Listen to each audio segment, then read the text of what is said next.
Got it. Okay. Okay, finally we get the technicality sorted out. Okay, very good evening, fellow members and friends. My name is Ng Chi Seng. I'm the chairperson in charge of the funding retirement special interest group. So tonight I'm happy to share with you.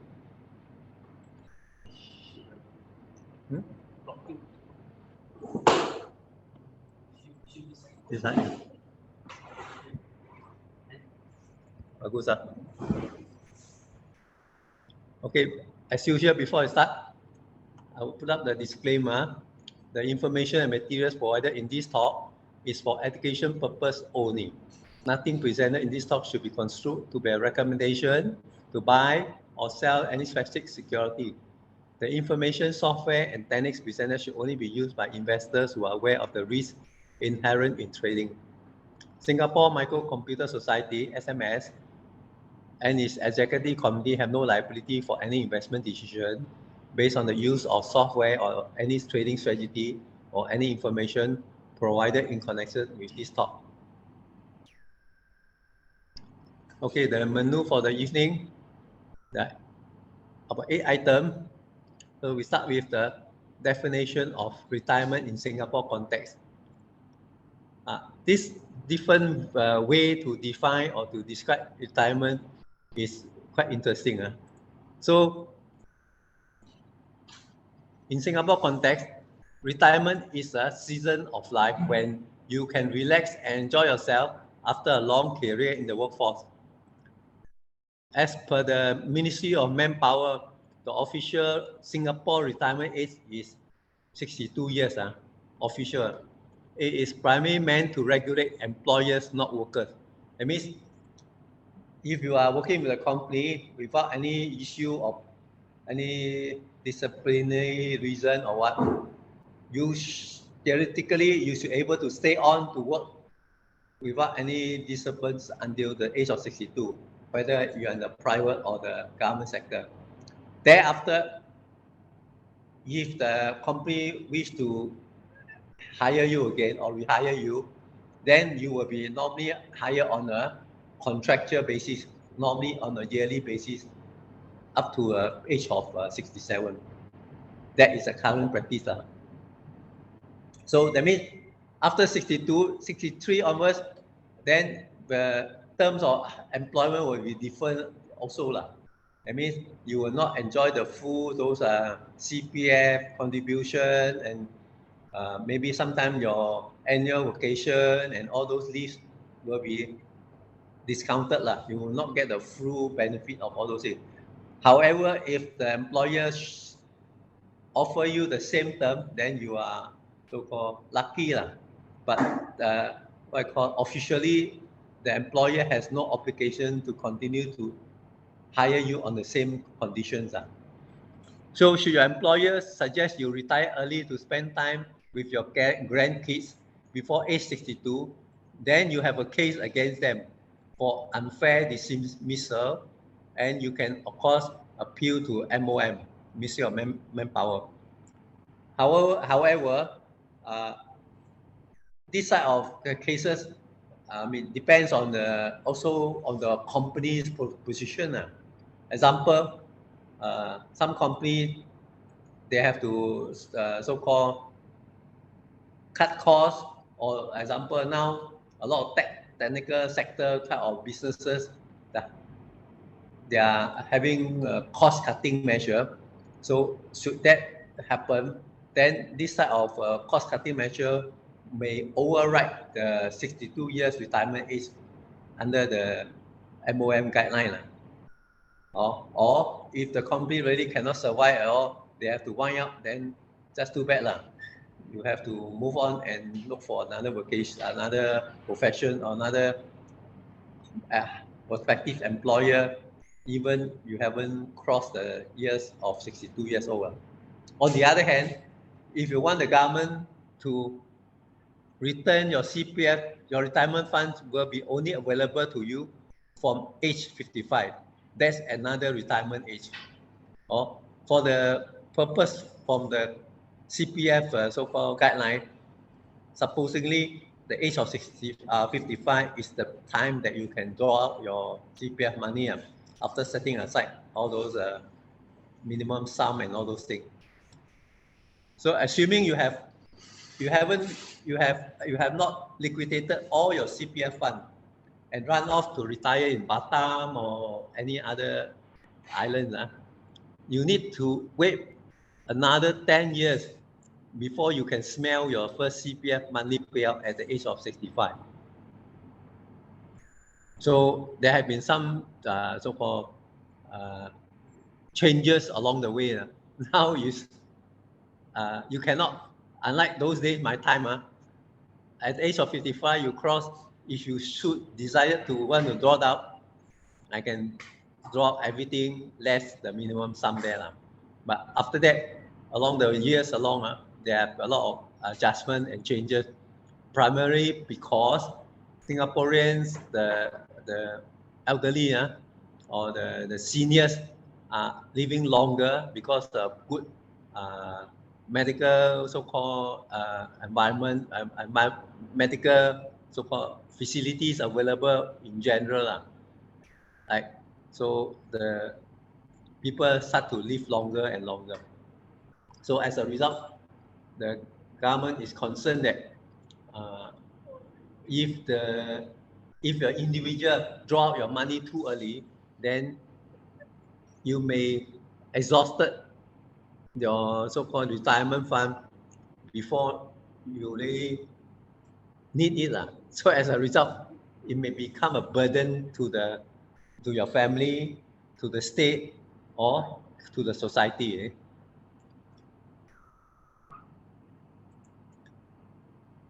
So how does Singapore Retirement Fund work? Or primarily tonight I'm talking about CPF works. So you have less than 5,000 in your CPF account. There's ordinary and special account combined at age of 55. In such situation, CPF won't even bother to set up a retirement account for you. Your funds will be all unlocked. Okay, that means they will give you out because you need to live on, so they won't touch it. However, if your ordinary account and special account balance is more than 5,000, when you reach the age of 55, CPF will merge the two to form they call it the retirement account fund, RAA. So if you look at a CPF statement, you have cross 65, then you have this RAA account created for you. And also, of course, you have the more than 5,000 balance inside there. You can withdraw money, but there's minimum balance that you cannot touch. This amount is pledged to your basic retirement sum or full retirement sum, both of which change yearly. So in 2019, we use those numbers when you turn 55 in 2019.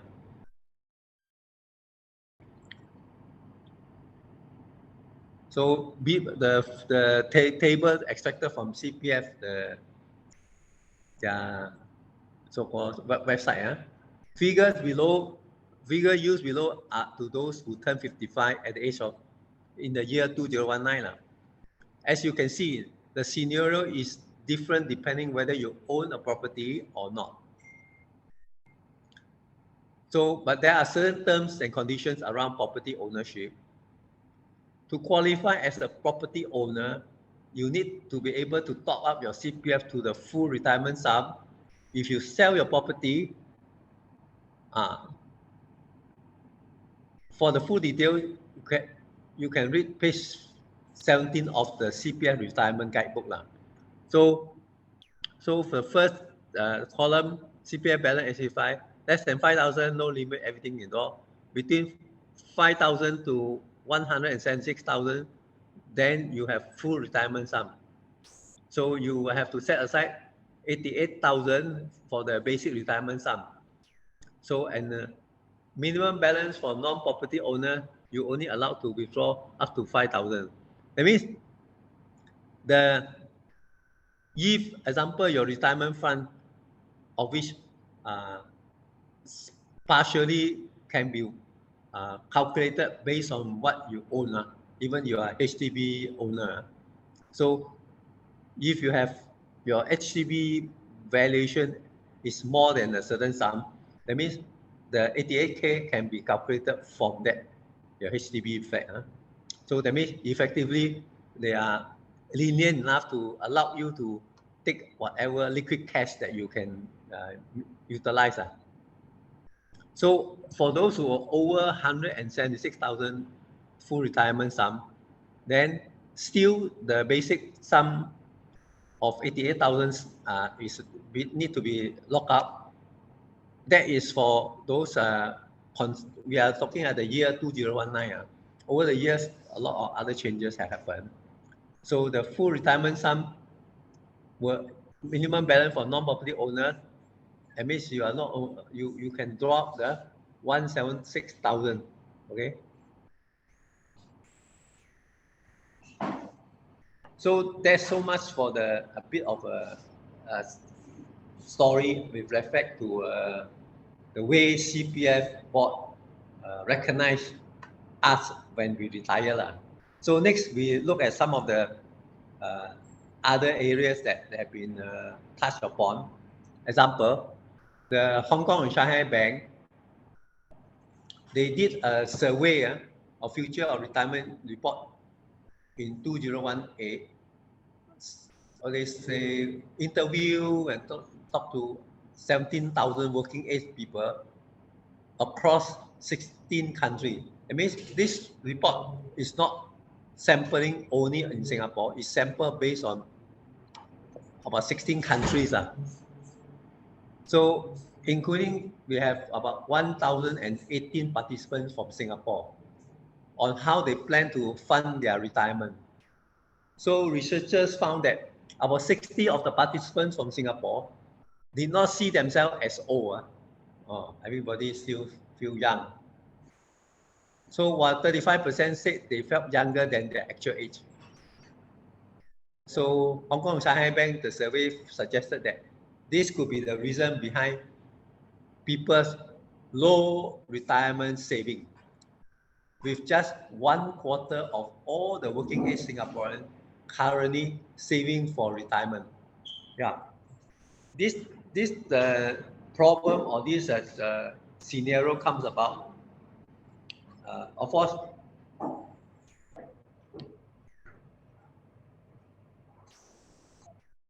you see, the general working population, by and large,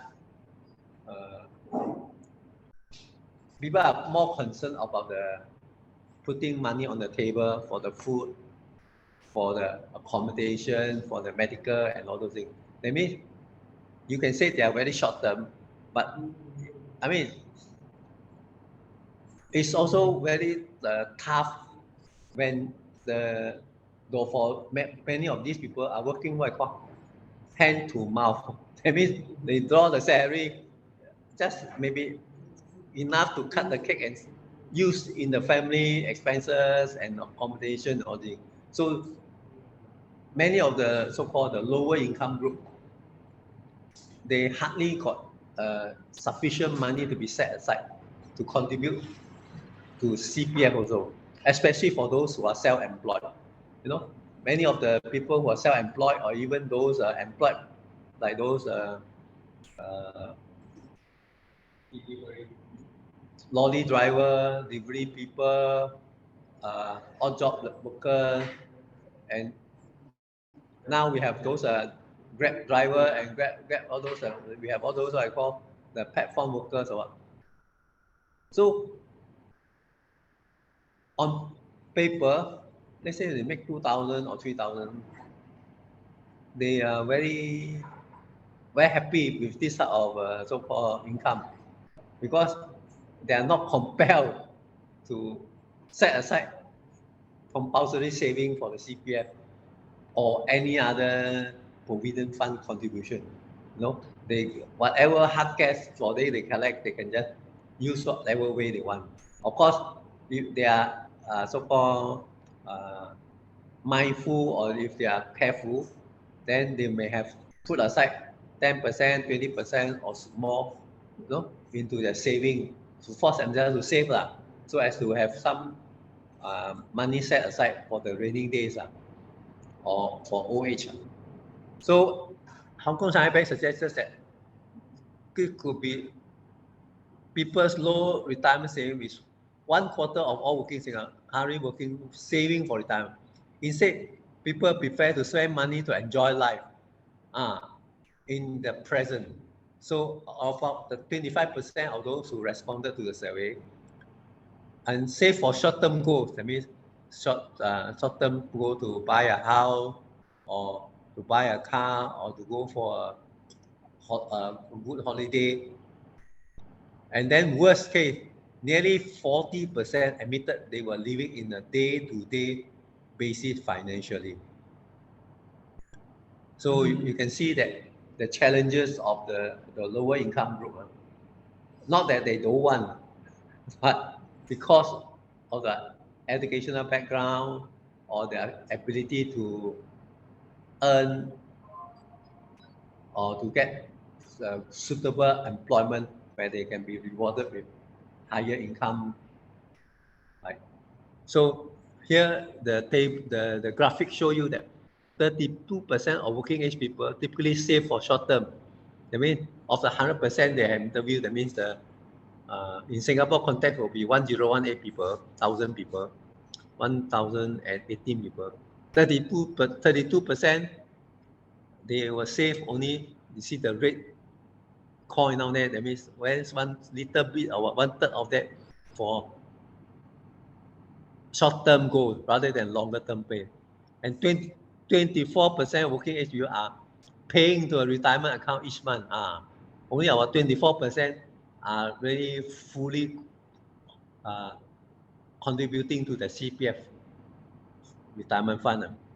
And about 9% of the working age are currently saving for future nursing care or home fee. And there are some who are very so-called careful.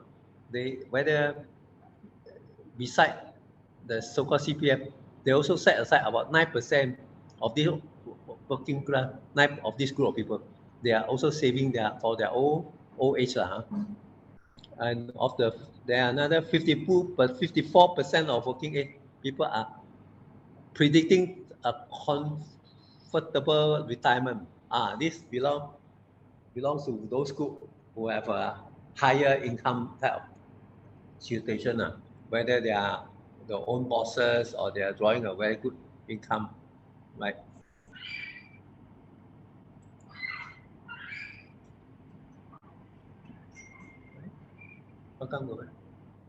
Okay.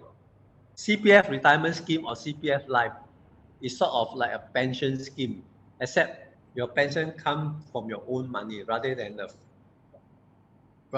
from a collective pool of taxpayer money. Now our CPF, the way we work is the pool of money you save jointly with contribution by your cut from your salary plus the compulsory contribution by your employer. These two sum add together, go into your CPF fund, right? So this fund is no need to share with any other people. It basically is saving for your own self, right? That means if you don't contribute, you got zero inside. You contribute as per requirement, you got the full amount that you are able to enjoy, right? So this so-called contribution, this how our CPF fund works. Unlike some other organization or some example, sometimes even before, I understand like in the Singapore University, they also have their own version of the CPF type of fund contribution, followed by some guideline. It's not exactly similar to the CPF one, right? Then there are also before that, during the olden days, the British so-called colonial time, they have practiced those system called pension scheme, right? So, but along the way, Singapore government slowly reduce or disband of this pension scheme, because pension scheme is like a lifetime funding or obligation by the organization, whether it's the government or private organization, to so-called tap from a pool of funds of the company or the organization to pay out, continue to pay out to the ex-employee, ex-employee of the company until they kick the bucket or until certain guidelines that they have laid out in their organization. So, and on top of that, for so-called pension scheme, those pensioners, they also enjoy the full medical coverage, or they pay a very small contribution, maybe about 10% co-payment, or some of them even 100% all paid by the government. So all those pensioners are ex-teachers, maybe policemen, or those nursing staff and all that. They are all on pension scheme. So when the government start to work out, they found that, hey, wow, this pension thing is going to drain out a lot of resources of the government. So along the way, they start to discontinue all the pension scheme and convert most of them to CPF scheme. So after that, now you get only a handful of people, old people, who are ex-civil servants enjoying this pension scheme type of benefit. Huh? They cut off at 98. 98. Oh, you are a pension scheme as well. Huh? All top civil is still, or they still enjoy, huh? Yeah. Even now, the one is special group one. Special group. Like MP, MP, like two term. More than 2 term. More than 2 term. New one don't have a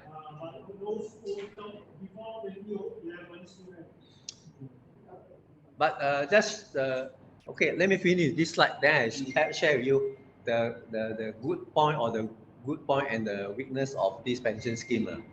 So so you know that CPF is basically you are saving for yourself. For Singaporeans born in 1958 and after, you will automatically enroll in the new and improved version of the CPF retirement scheme called CPF Life. The main difference is that those on CPF retirement scheme pay out until age 95, while CPF Life get paid out all the way until you die. So don't worry whether you are auto-enroll or you still opt for CPF Life. So CPF Life has 3 tiers, and when it's time to retire, you can choose the tier you want depending on your desired retirement age. So all these apply only those people who are employees who are contributing and participating in this CPF, so-called life or CPF contribution line. So the next point I want to bring to touch a bit is that in industry, example,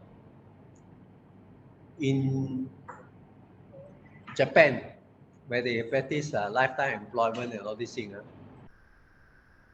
Like in Japan, if you work for, let's say, Japan Airline, JAL, they, in my lifetime, I noticed they already have twice went bankrupt. Not because of all those financial problem or this the world financial crisis. It's their own crisis, because they are having certain pension scheme whereby after you retire, let's say in Japan you retire at age of 60 or what, right? Then thereafter you will continue to draw your salary maybe at the adjusted level until you pass off.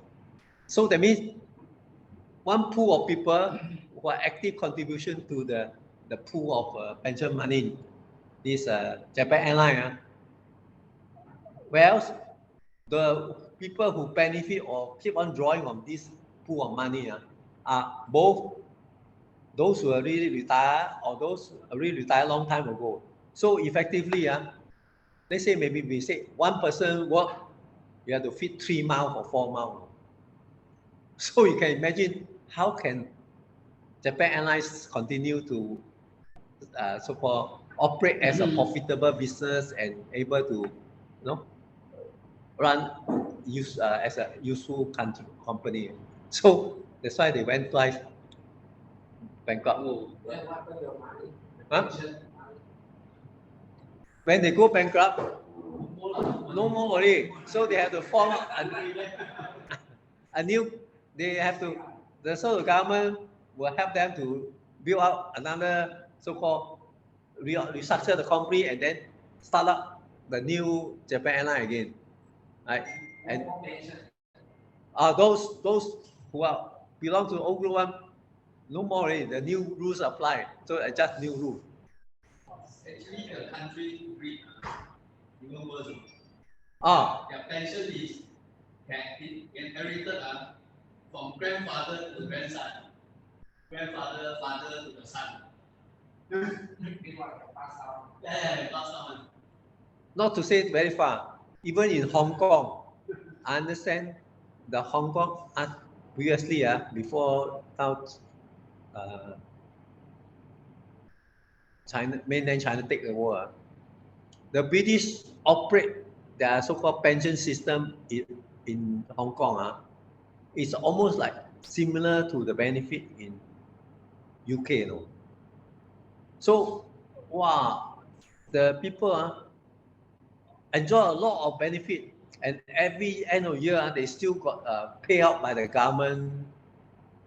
Every Tom, Dick, and Harry who are on that register will still get, and even foreign workers or so-called PR, like people from Singapore, Malaysia, Thailand, or Philippines who work down there. I think after how many years they will qualify for that scheme. So even after they leave the country, no longer working in the country, they still can go back every year to draw that so-called those payout. So that's why the British system or a lot of countries, the European system, all this, very fantastic. The welfare scheme is so good or so fantastic that all the country will go bankrupt. And that nobody cares. Okay.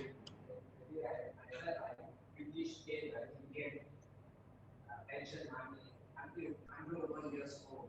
Still collecting. Then they went to check. Actually, in 500 years, we will just keep the thumb there.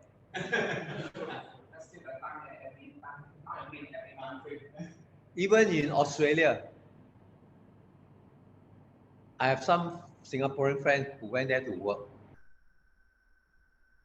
They also have certain pension scheme whereby they don't even monitor whether the person is still surviving or passed on.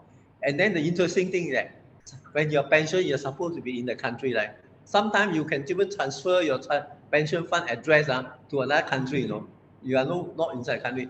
And they still send the money to the address. And of course, even after the person pass off, the money still continue to go. So a lot of so-called mismanagement can't be bothered, sort of thing.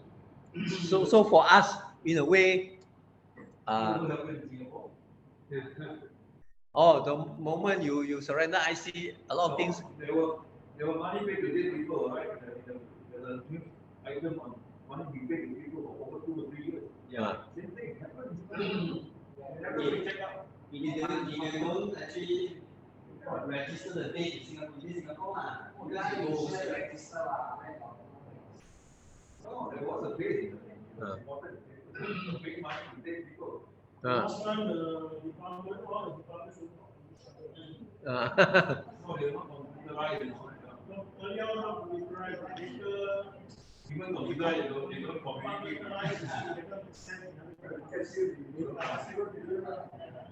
Okay, now we have how does Singapore retirement fund work? CPF? No, this is slide number 9. Okay, I thought we already seen. Okay, here are the current tiers for people turning 55 in 2019. So in the previous session, I talked about how Singaporeans will need to keep the BRS in your CPF fund, basic retirement scheme in your CPF retirement account. If not, you cannot qualify for the retirement scheme or CPF Life.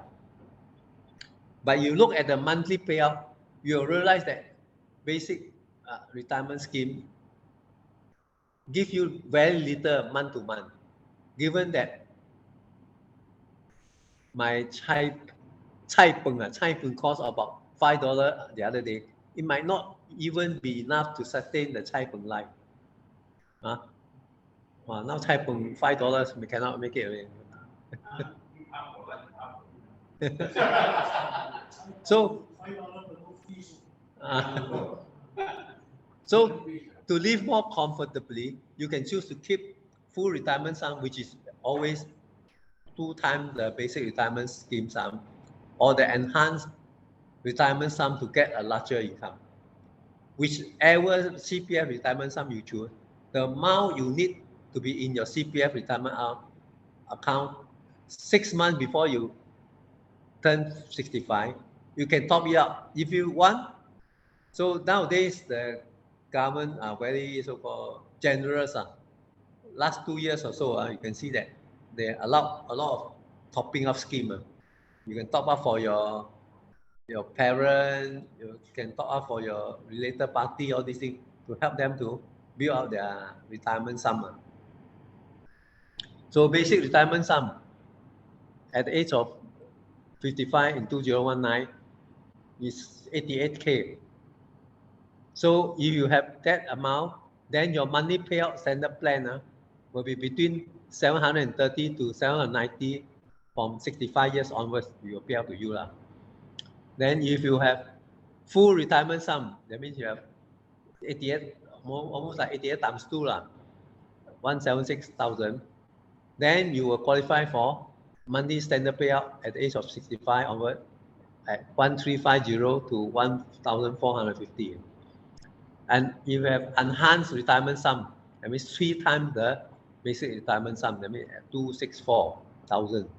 You were able to draw about 1960 to 2,110 monthly payout under the standard plan.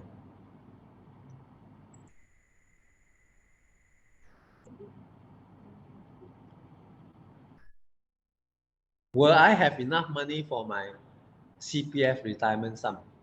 That's an interesting question.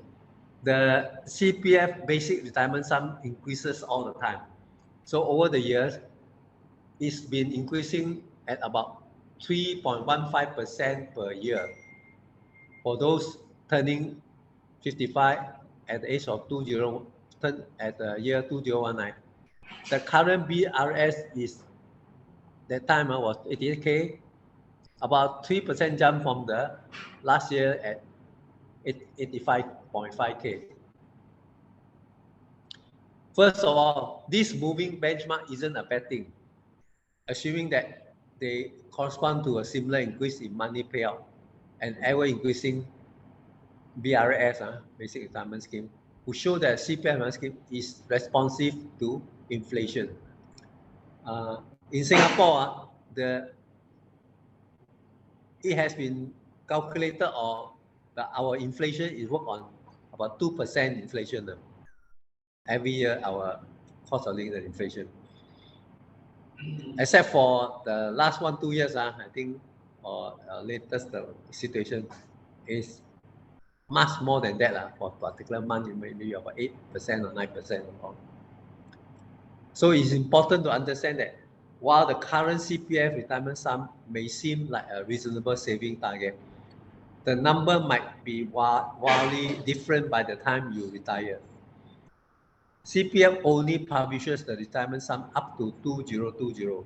So you are retired after 2020, you need to do a projection. Right?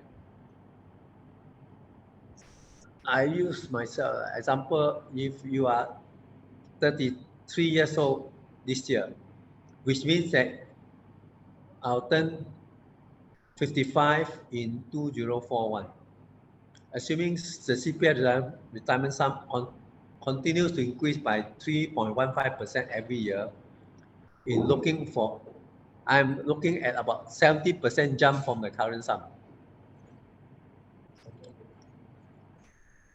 So amount based on in 2019 projected amount in 2014. That means your basic retirement sum from 2019 is based on 3.15% increment every year. So it will be about, for the basic amount will be about 149,600 at the year 2041. For full retirement sum will be 299,200, and for enhanced retirement sum, which is 3 times the basic, it will be 448 and 800.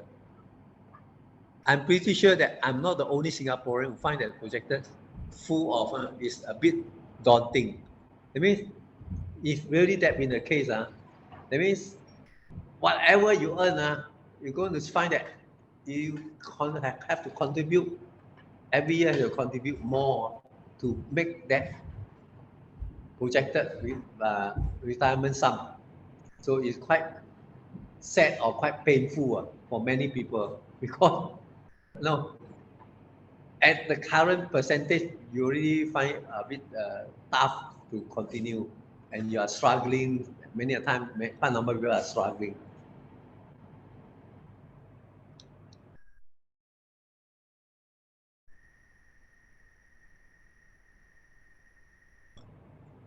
So will I have enough money for my retirement sum?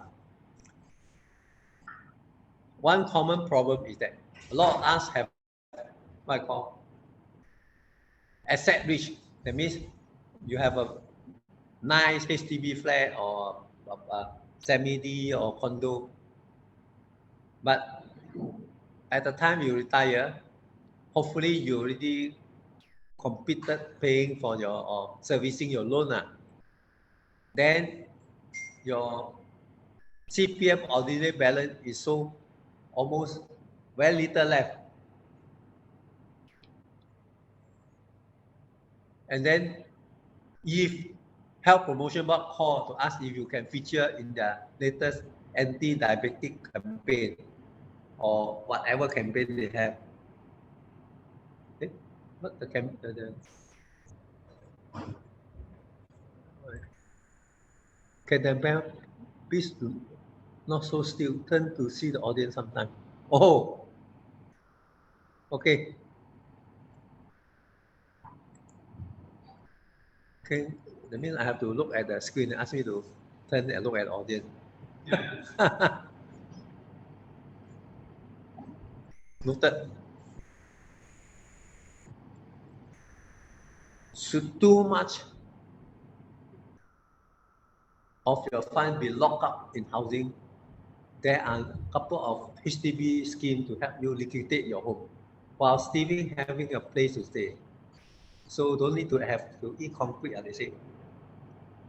Yeah, actually there's some HDB, some scheme whereby you can sell back your HDB to sell back your flat to the HDB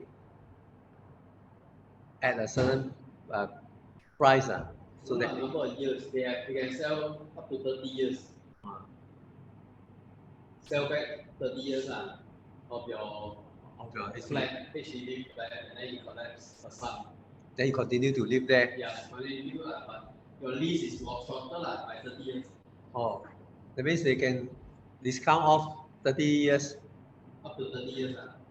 They call it lease back. Lease back here. Actually, the implementation is for like borrow money from the government. And then you pay tax from the borrowed money. Still have to pay interest. Not pay tax, pay interest. Still have to pay interest. Interest from the borrowed money. Yeah. So every month you take, say every month you take 2,000, they will add the interest inside. Oh. Same for CPF scheme also. You take out CPF mean whether to buy house or to buy shares or what? Go back to you, go back to the CPF. You will go back to the CPF ultimately. This one is interest is you pay for it. So you this back they count like even like they borrow money from me, I cut this. So it's actually not worth it, not worth it. I mean, it's yes and no lah. If you can list or you can list to the banks or the finance, Maybe I will not know ah, because the legality of this leaseback scheme, there's some legal issue lah. So something happen, how the HDB going to repossess your flat and how to work out all the sum balance, how to return to your next of kin or something. There are a lot of legality. So commercial financial institution may find it a bit not so straightforward to get involved in this type of arrangement. No, but I thought the commercial they have another scheme for this private, property. We have many restrictions. Once you use the street, you cannot sell the house, you cannot rent out the house. Yeah. Of course, You cannot issue outside. If private people sell the house, the scheme will go. You only the 30 years for the scheme. no, the no, the issue is because you are asset rich, your value of your house is so worth so much, and you are not prepared to sell it off, so to get the money and in turn rent or buy a smaller unit so that you can so called can what I call liquidate the asset out to get the sum, and then you either rent or buy a smaller unit along. So you can also do that to liquidate. I come across a lot of those landed property owner around Changi, Upper Changi side, near the prison and all those things, and quite near my house down there. When they meet the MP, they say that no doubt I'm staying in a landed property, but this is because last time the properties are very affordable. Now, if you ask me to like go and downgrade and then take out the money so that I can live comfortably and then in turn stay in a HDB or rental property, then I mean there will be a lot of adjustment they have to so-called make lah. And then they say this could be like a air room so-called thing. I mean they can hopefully next time they pass off. Yeah, correct. No, some. For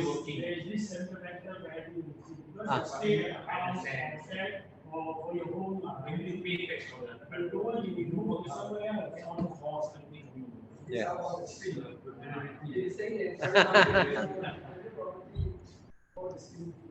Yeah. So actually, there's so-called. That's why many of them they go and see the MP to try to work out some solution. Every year when there's a budget, after budget they have following the budget, they will have so-called certain discussion with the government to ask you what's your feeling about the budget arrangement, all these things. The same old group of people will go and say MP again, say, hey, last time I talked to you about this issue, you haven't, every budget you haven't come up any solution. That's why they say, actually the decision is yours. you can make a decision. We cannot force you to, but then you have to make the decision, and thereafter you go for make the adjustment to the lifestyle.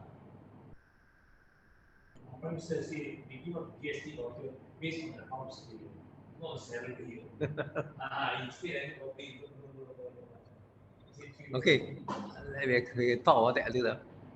So one common problem, a lot of us have local asset risk and cash poor. So should too much of your fund be locked up in housing? There are a couple of HDB schemes to help you liquidate, the lease back. But that's not really going to help the last population segment. Homemakers, casual job workers, freelancer, or simply don't have enough sufficient CPF saving in the first place to enjoy CPF retirement scheme. Yeah. You see, lately, they have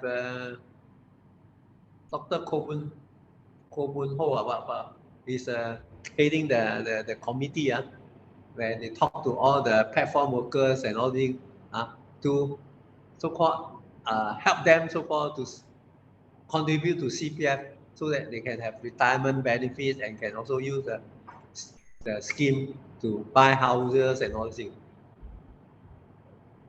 I mean, for these people who don't contribute CPF, they are trying to work out a scheme for people to contribute CPF. Well, those who are already in the scheme, but they, because of their so-called irregular income or not unlike a normal job type of income, where you have a fixed monthly salary, your time scale, fixed money, so you can set aside certain amount, or the employer set aside, deduct your CPF, and then the employer will contribute a certain amount CPF. But for these so-called casual workers, freelancer, job worker, homemaker, and casual, they are really very unsteady. They are very irregular, their income. So how to so-called plan for this type of retirement is really not an easy task. It's easier said than done, because by and large, most of us, or on average, if you are given a choice not to continue CPF, you definitely wouldn't like to continue CPF. Who want to continue CPF? Because you have to sacrifice your short-term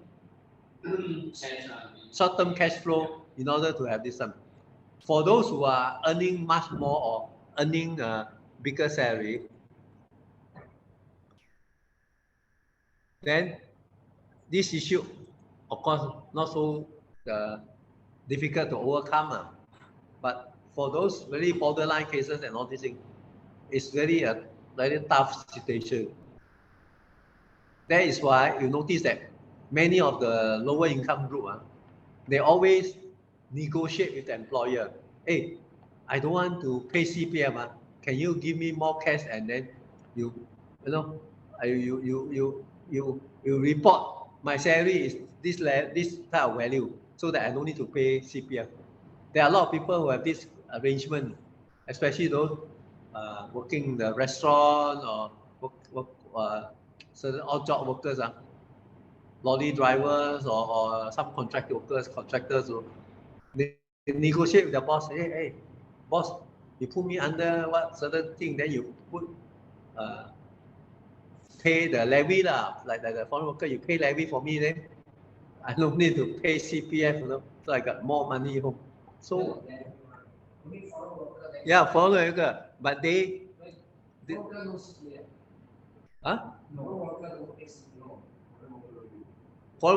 but local, I'm talking about lower income one. They try to work up some scheme with the bosses, whereby they so-called the boss don't contribute CPF, they also don't contribute, so they get.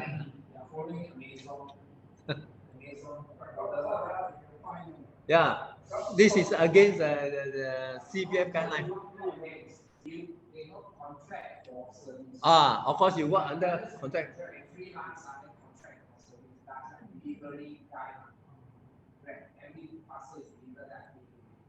That's very popular in the construction industry. They don't have direct workers. Everybody is a subcontractor. Right? You either subcontract labor and material, or you subcontract just labor. Right? So everybody is a subcontractor. That means they pay you.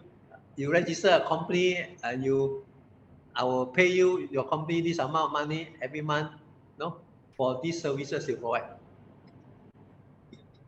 So those are self-employed. Yeah, all become self-employed. Self-employed need to pay CPF. Very minimal. Very low. Minimum sum. So you must.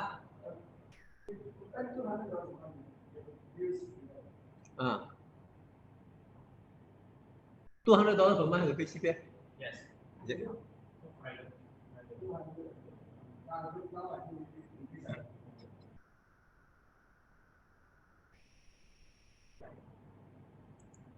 Okay. How else can you do retirement planning in Singapore?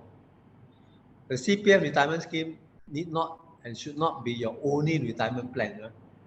So if you don't have enough CPF saving to get retirement sum you want, don't trust the government to provide for your retirement, and don't think CPF retirement scheme or CPF Life can beat inflation.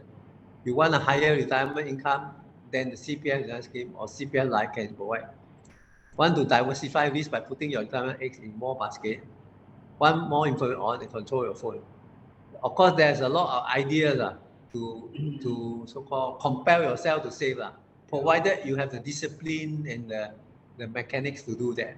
You have the money, you must have money. I have people that set up trustee. Oh, trust. The trust, they actually contribute the money to the trust, and then trust will pay them. All the rich people, yeah. Those the trusting, you can set up a trust of thing. You can hire a lawyer, some of the lawyer or insurance company, they will set up this trust for you. Then the beginning sum is that your trust may have how many million? No, you must have a substantial sum, yes, because their services are not cheap also, right? And they will set up a trust for you. So example, you are the son or daughter of a very rich tycoon or what, so they will engage the lawyer to set up a trust, or those financial planner to set up a trust for them. Last time I got some client, the father who used to be one of the very big time contractor in Singapore. He set up a trust. Because you set up a trust, you can also ensure that you pay lesser tax to the government. Oh, you have to engage the trustee to help you, how you can pay less tax? Yes, they contribute some, because the trust fund when you set up, you are not allowed to touch it. For your salary, you already tax already, then you put the trust for what? You see, if you now presently in Singapore context, we don't have the what I call the estate duty. Previously, the estate duty is quite a heavy sum, no? So all the rich people, they will always try to set up certain trust so as to reduce the estate duty. No. Now Singapore don't have.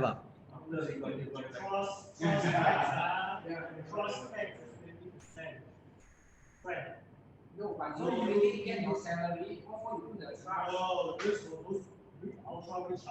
Elder rich, you got a lot of asset.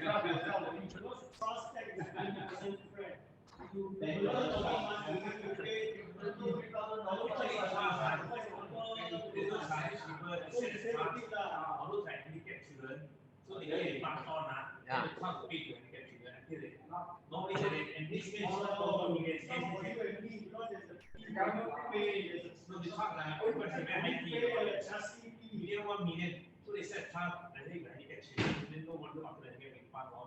So the trust, you appoint a trustee to pay to the children until the girl $1 million, $1 million on the actually, no, the one MSF, okay, actually having this trust, helping all these disabled people. So if not really those very rich, also can set up, and then they pay a very minimum sum for this purpose, because it's a needy. Okay, so the family can sell a trust for this needy. They found that this handicapped children hopefully when pass on to the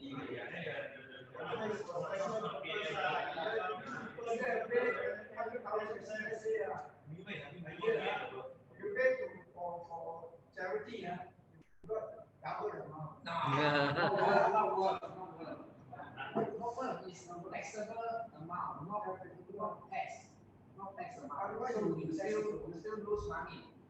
The best way to evade tax is don't pay yourself. Pay yourself. Okay. That one reserved for the next talk. But you cannot pay. No. There are ways to evade tax.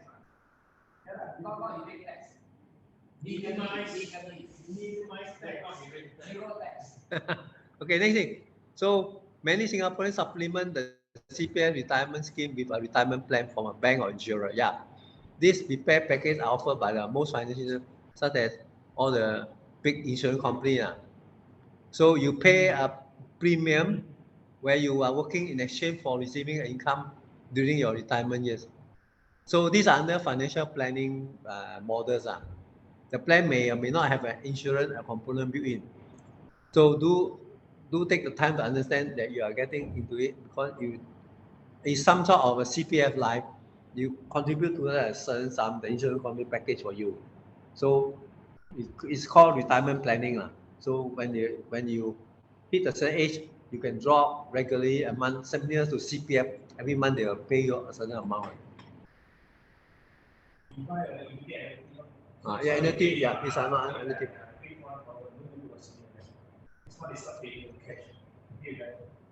Annuity was one. CPF at one stage we also supposed to have annuity, but I don't know why it's not so popular.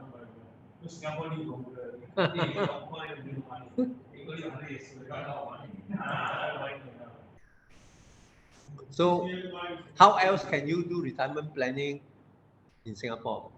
Of course, you can start building your own passive income stream with some investment you might be familiar with, such as renting out spare room. It's a very popular practice in Singapore. Even renting out, at least they still own the property, you know. But the worst case is that some people are so short, the thinking is so short term. They sell off, especially our sad to say, our Malay community, very popular. After that, they go build pitch tent at Changi pitch there to stay. Yeah.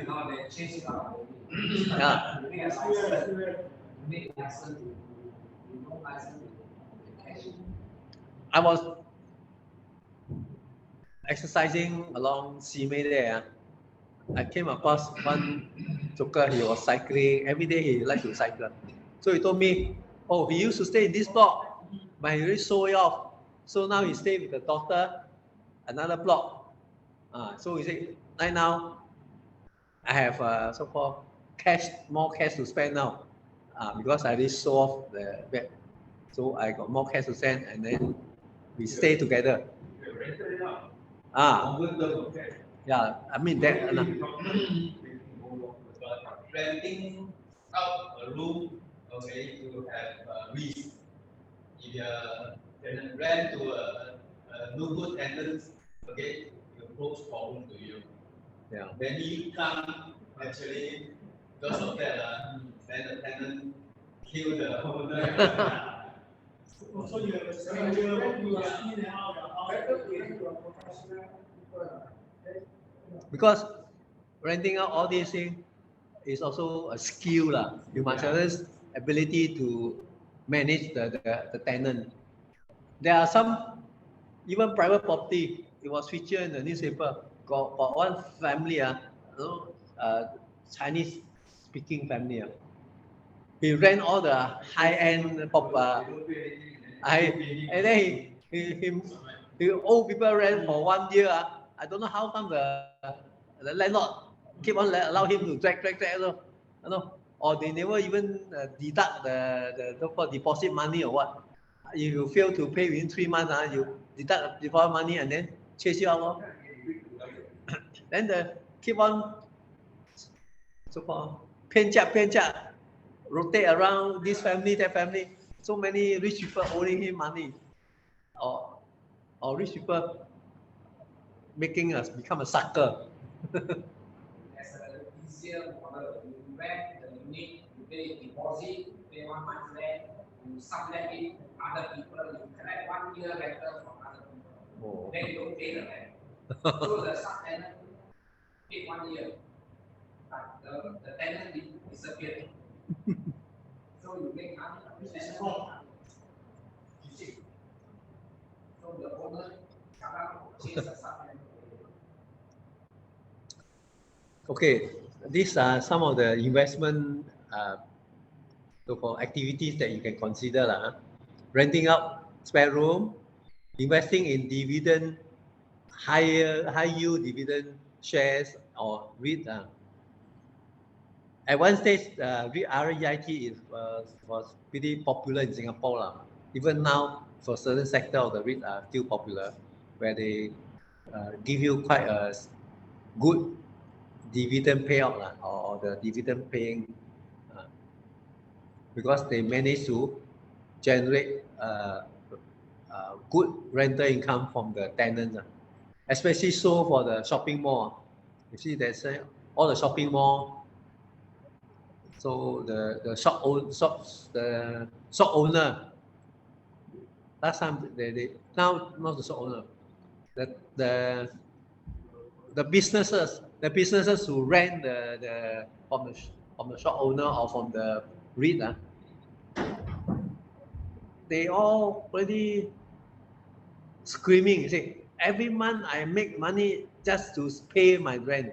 I can hardly make money for myself. I'm working for you. I'm working for you. These are agreement. They get a certain percentage of the sales. They also some have some they also get they have certain packaging whereby based on your sales turnover they'll still get a certain percentage beside the basic sum. Actually, in Singapore, maybe I'll talk about it later. Purchasing an endowment plan, if you need the insurance coverage. Some people invest by buying an endowment plan in the insurance company. So endowment plan is basically the protection portion of the plan is very nominal, but the saving content of the plan is much higher. So endowment plan, I also used to buy that for my child's education plan.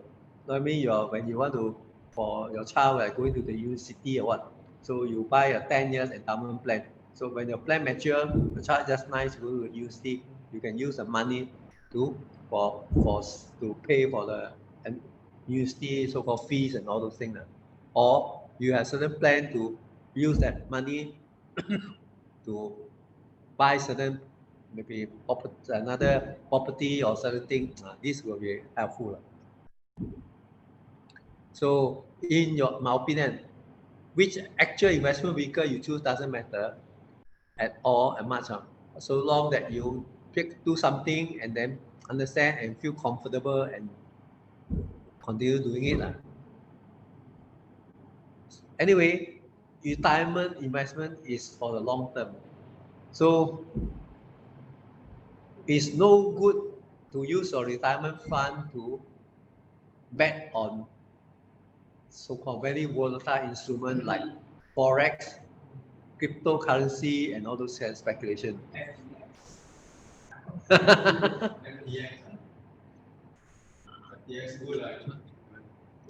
You may want to consider opening for those high wage earner, government have started one called supplementary retirement scheme, SRS account.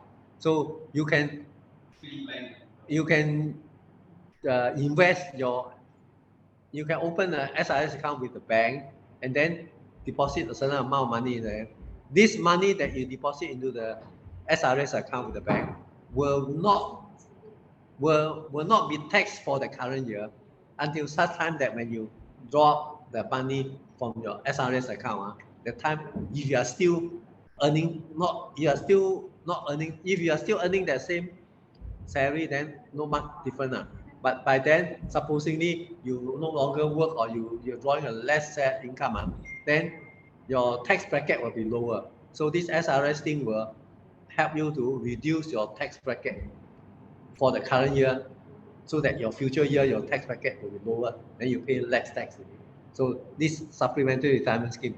So with this SRS, the money you have, you can buy shares, you can use to buy gold, you can buy this I call government bonds or this bond fund or this thing, which give you steady income, you know.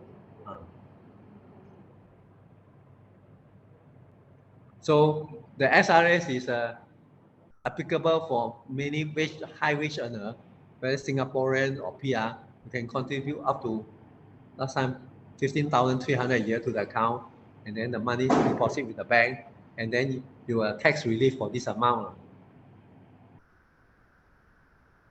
Initially, this was quite popular, but subsequently, I don't know why it also not become less popular.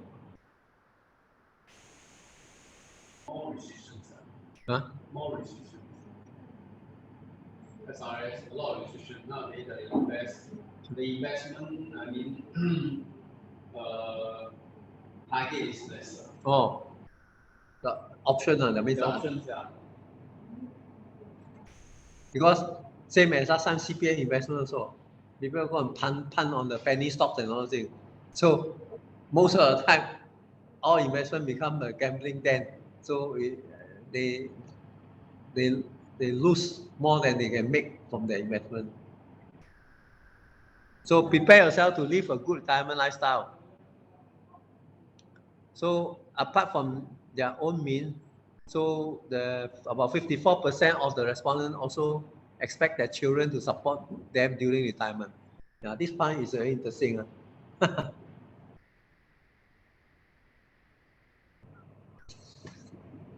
For those who are retirees, they initially they may have this hope that the confusion thinking you bring up your child, the child when they grow up, they will take filial piety or what, they will take care of you in return when you're old age. But nowadays it seems not working this way, especially with the younger generation and those who so-called their thinking is so much different. They only want to be on the receiving end. That means when I'm a child of yours, you support me to school, go to university, or buy me pay for my initial deposit for my property, everything. You know, they will be happy to be on the receiving end. But you want to ask them to be on the giving end, to give you support you for the allowance, support you for this and all this, or come and visit you, all these things, not happening. And as a result, you don't know who's confused. So very sad case now.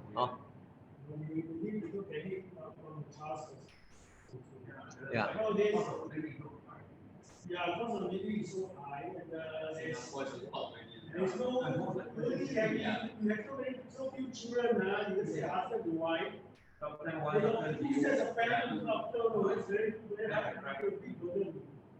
Or the pay also higher, then they are more educated. Everything also went up, housing, everything Very higher. How much they speak, how you need to look at the other business circle. Sometimes it's parents themselves spoil the whole thing.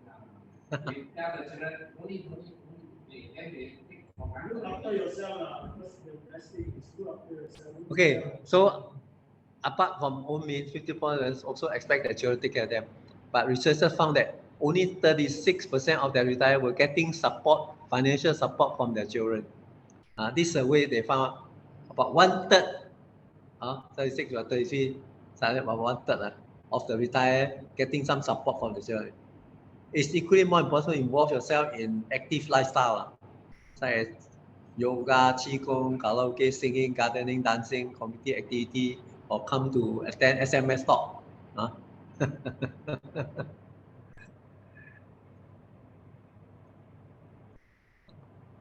It's very, very sad. Not to say they contribute or not, 1/3. Sometimes even they don't even call the old folks or visit the old folks. Only when they're going holiday, they say, hey, Apa, Ma, can I tumpang my maid? They bring their children on holiday, but their domestic helpers or what, they don't bring along. Those, some very generous, they bring along, but some of them, they will care of their domestic help to their parents or the grandparents to take care. How do you take care of the grandparents? The maid take care of the grandparents, not the other way around. Maid is okay, help you to do work. Yeah. Don't give you the dog, no. Give it a dog. Yeah, Either a dog or cat, still will take care. goldfish and plant. You go to water, plant. Yeah, so that's very so-called. That's why the issue that you say that they got responsibility, they are sandwich group, they have to take care of two seniors, two household family. All this is again depends on the upbringing. If their parents have not brought them up properly to think in terms of this way, they will never reciprocate the type of love that you have offered.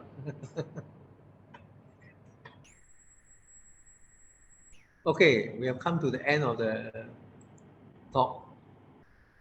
Yeah, actually, there's this very interesting point. Right now, even there are some legal cases been started that, like sometimes the handicapped child, they claim from the parents or the caregiver side, hey, you didn't support me per the agreement or this amount, that the child who came from the parent.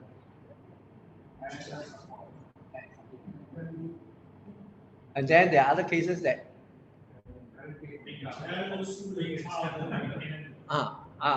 the parent want to sue the child for maintenance and all these things. Why this happen?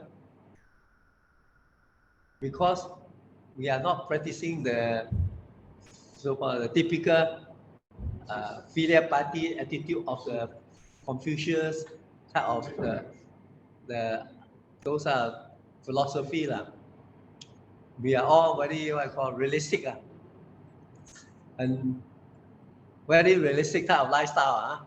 What is in store for me? What can I get from you? Recently, Parliament changed some of the parents of parents.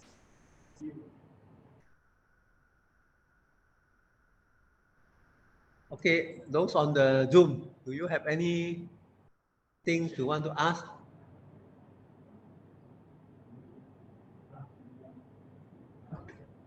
We have come to that question and answer session now.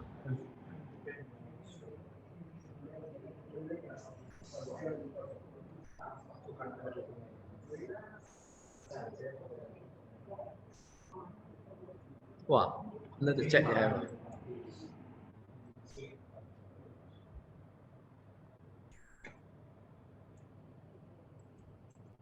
I have something to say. A lot of people think their CPF, some part of it, because when you retire at 65, so when you live to 85, you need about 2 million to survive. Now, your lifestyle, look at your lifestyle, you want to say simple lifestyle, 1 month, you want to say 3,000 or more, 5,000, then you have to save more. The younger you save, the younger you save, older you save, when I see a lot of our focus center, our auntie, all these, they have saved, so they will do, you save the year. I mean, you have a very valid point also, but the issue is the next time I say, they have no money to save. They are not Singaporean every Sunday, go see they buy the Singapore food. They don't have money for it. They save maybe $20, $50, and then they money make money. You know what's the 4D so-called the talk about the 4D outlet? It is a it's a poor man's hope or poor man's dream. No? Same as the foreign worker. They come and work, they also got not very big salary. Yeah. But they still By 40. set aside a certain amount to go back 40 because they heard some of their kawan, the friends, who hit certain jackpot. And they take this money to put in some saving or some insurance scheme. I think better for them. You'll try your luck in One of the island poker in US, he got Powerball lottery, no? 300 million. Bangla also try to do 300 million.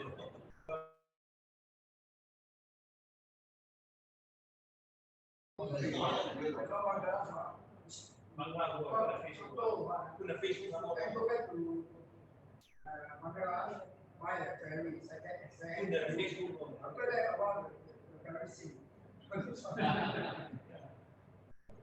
actually many so-called a lot of things you can plan, you can do, you go that. But at the end of it is that sometimes things can work out to your according to your plan. But many a time things may not work according to the plan. Because sometimes you plan to do things.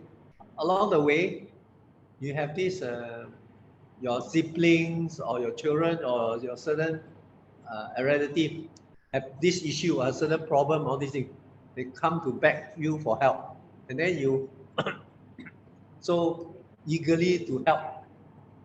Then as a result, later you get into trouble because you so you thought you temporarily on loan or the money to somebody or these people who need help to solve their problem.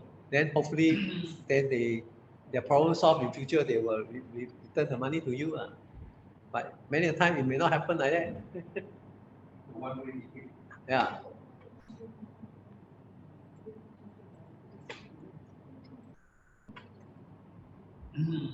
Okay, any areas of interest that you may have? Dollar and Cent actually run the article, okay, how you make your child, okay, be $1 million baby, okay.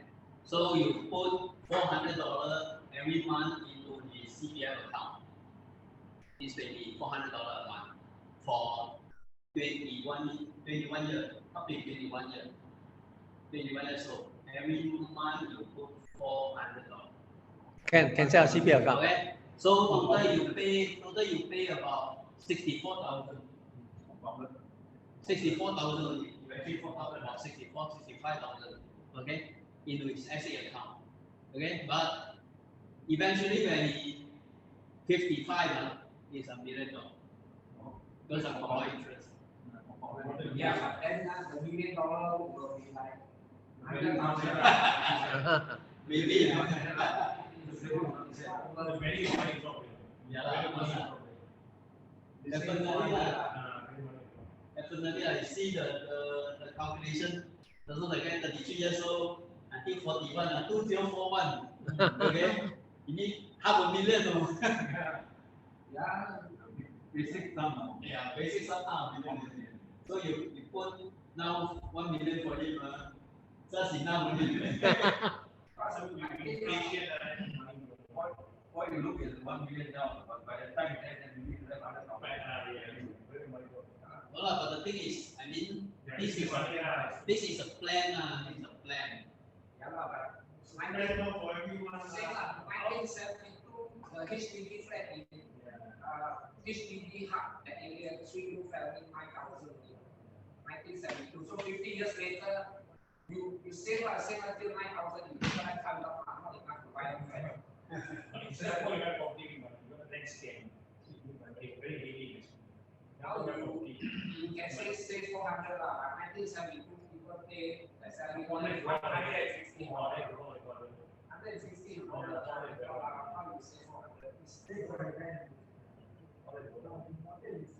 How you say 400?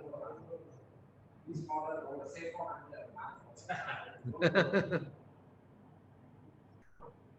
for jobs, can you change the form? You have to change it. Now change You it. will buy share at least $100 buy stocks. Recently, I asked, I went to the bank, OCBC bank. Now I said, now you have invest in blue chip stock. Say every month I put $500, I don't care which stock, I just blue chip stock. But he said, you're over 65, right? No. Buy stock here because no, buy stock, I didn't do it. Buy stock, 500 every month. No, they previously they I think I thought CPF is good here. Because you can just buy your own stock. Why you? Because I even rather just like because you two days rather than buy. because after Even rather the financial, what we buy for 6 months, so not come best thing.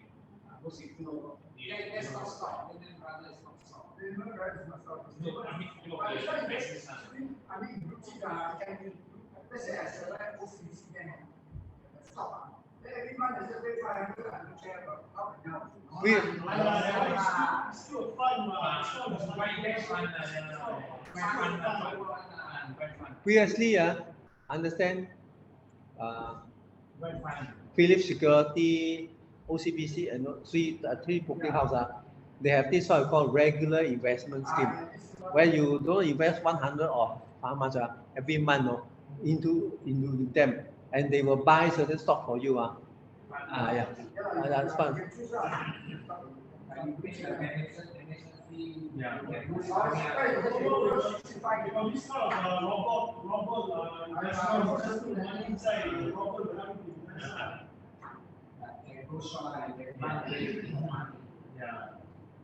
No, some of them run by I think NTC as well. No, I thought this is a bank. NTC bank class in Hong Kong. You only just need to know how much percent. NTC is Singapore. You just open the CDP account, 500 just buy any share. Just CDP one. Yeah, just buy share. No, you're not a good chiller. This one is like fun index, so kind of No, a lot of blue chips also have one share. Yeah, they buy 1,000. So is it? You can buy Singaporean share, 100 share, instead of 1,000 share. So you can. CB, or 500 Why must buy blue chip? Any chip also chip.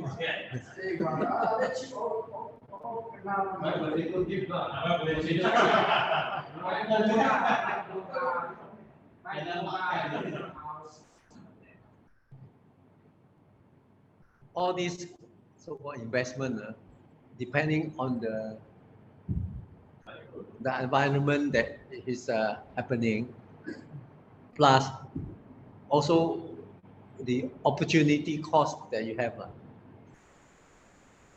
Take for example, my client always say, "Hey, what was the price of OCBC during the financial crisis? The peak of the I think 2020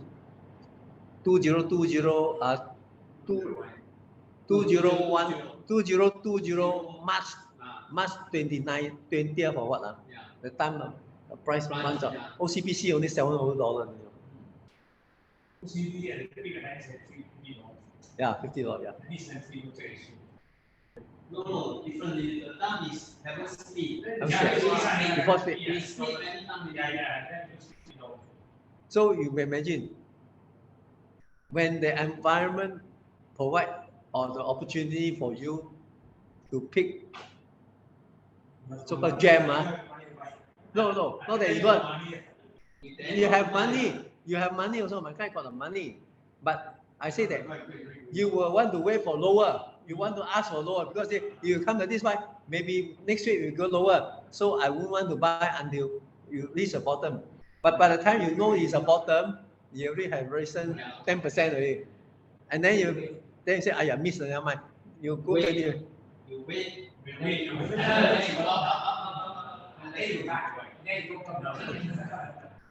So it's all the question of, I mean, timing is one is your judgment. You see, you see so-called it's an attraction. A lot of so-called even similar to our local so-called Warren Buffett is Khoo Teck Puat. Khoo Teck Puat, Good Hotel, the Tao who passed away already. Now the daughter took over the asset and investment.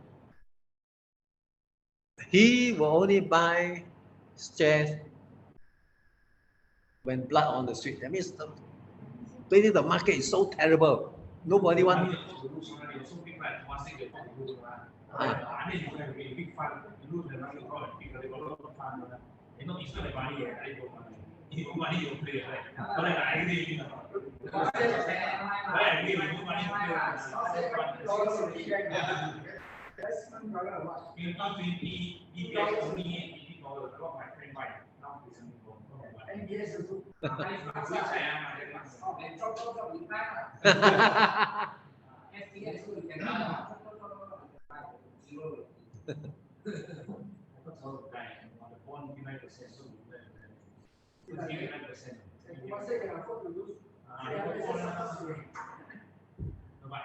We understand any investment is a risk. Unless in the bank, any investment, you don't really lose something, right? Every investment. Correct. Any investment, there's a risk and reward. High risk, high return. No risk, no return.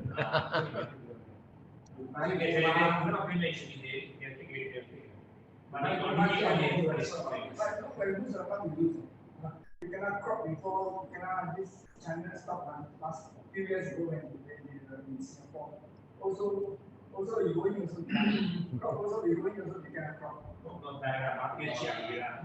The time Malaysia suddenly split and because they want their people in Singapore, they want to make the CPF. Almost the other side in some market sound out. Secondly is when doing actually the title of the Singapore, so market for Singapore government, they borrow some money, some say cannot protect itself. So market entity also, between the title as well, they take Hong Kong, so Hong Kong it doesn't price at all. They take Hong Kong. Oh, you mean just solo attack all the Hong Kong, Thailand, Hong Kong, Hong Kong because we doesn't say if they take Hong Kong share, say I'll come on myself. So get around like MAS actually help out Singapore MAS fund put a lot of fund into our Sing dollar. So actually Singapore market was not so bad compared to the region.